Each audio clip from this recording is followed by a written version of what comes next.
కదలి రండి తెలుగుదేశ కార్యకర్తలారా, త్యాగాలకు వెనుదీయని దేశభక్తులారా.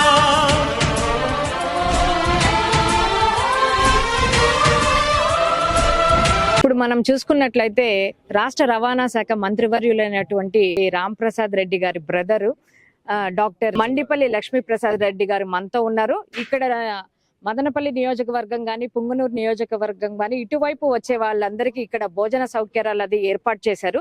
అది ఎందుకు ఏర్పాటు చేశారు, ఎలాంటి ఐటమ్స్ పెట్టారు, ఎంతమందికి ఎస్టిమేషన్ గా ఇక్కడ చేశారు అనేది సార్ మాటల్లోనే తెలుసుకుందాం. సార్ నమస్తే అండి. నమస్తే అమ్మా.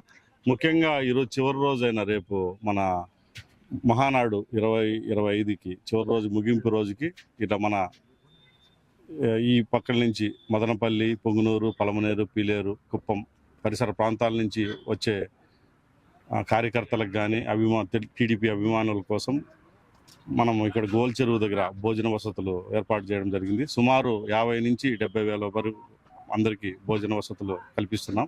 ముఖ్యంగా ప్రతి ఒక్కరూ ఇదే రూట్లో వెళ్ళేవారికి తాలూకాలు భేదం లేకుండా ప్రతి ఒక్కరు ఇక్కడ భోజనానికి ఆగి అందరూ భోంచేసి మరి చివరిగా చంద్రబాబు నాయుడు గారి మీటింగ్కు, లోకేష్ బాబు గారి మీటింగ్కి అటెండ్ కావాలని ప్రతి ఒక్కరికి కోరుకుంటాం. Thank you. అలానే ఐటమ్స్ బేస్ చేసుకుంటే ఎటువంటి ఐటమ్స్ పెట్టారు sir?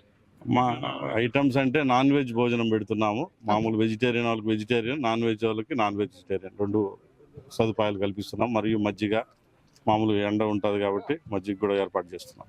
Okay sir, thank you.